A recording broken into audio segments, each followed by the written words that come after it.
Wow, here we are again on May 26th. In my little prayer book, my utmost for his highest, on the 26th day of May, which is today, he says, pray without ceasing. Thinking of prayer as Jesus taught it in 1 Thessalonians 5 and 17. Or thinking about prayer, whether right or wrong, is based on our own mental capacity or conception of it. The correct is to think of prayer as the breath in our lungs and the blood from our heart. Our blood flows and our breathing continues without ceasing. We are not even conscious of it, but it never stops. And we are not always conscious of Jesus keeping us in perfect oneness with God. But if we are obeying Him, He always is. Pray is not an exercise, it is a life of the saint. Beware of anything that stops the offering up of prayer. Pray without ceasing. Jesus said that on the mountain. And the childlike habit of offering up prayer in your heart to God all the time. Jesus never mentioned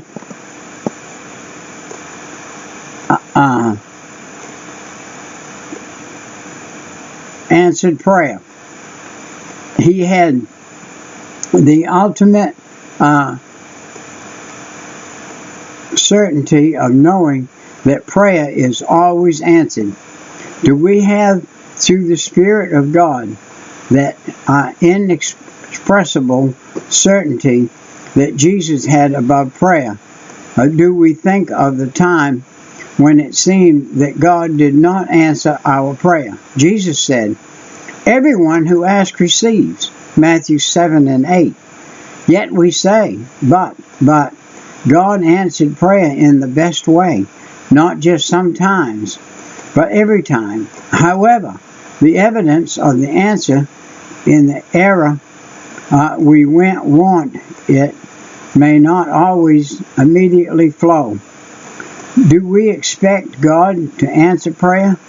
The danger we have in that we want to water down what Jesus said to make it mean something that is alien with our common sense.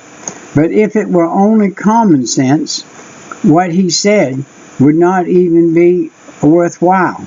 The things Jesus taught about prayer are supernatural truths and not common sense truths that he reveals to us. How about that? Talking about prayer. We need to pray without ceasing. I'm praying when I'm in bed. I'm praying all the time. If I should roll over and just kind of wake up a little bit, I'd say, thank you, Lord, for the night's sleep, and so that you've given me so far, and pray you take me through it and keep going. And that's the way I do it. And that's the way we need to do it. And so what we need to do now is on a daily basis, be sure and pray when our feet hit the floor in the morning. You need to thank the Lord for your stockings. You need to thank Him for your shoes. You could be in a country where you had no stockings or shoes. And you need to thank Him for them breeches you pull on. You say, well, I bought those. Yeah, but you bought them with money God allowed you to make. If He hadn't allowed you to make it, you wouldn't have any breeches. You wouldn't have any money to get them.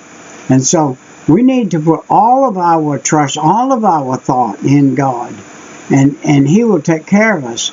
The thing that the chapter we just read a bit ago, in chapter 6, you saw that after they fed all those thousands of people, that all the disciples, 12 of them, went away with a basket of fish. By the way, the basket of fish they went away with weren't raw, they were already cooked.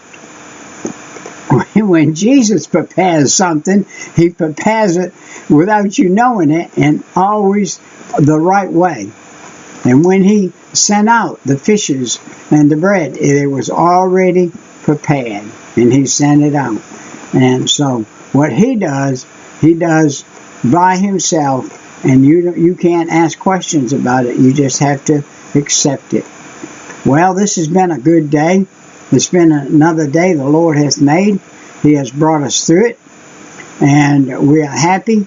And we're going to do a couple more excerpts probably this evening, and then take us a little siesta, and perhaps do another one or two in the morning. We'll see you then. Right.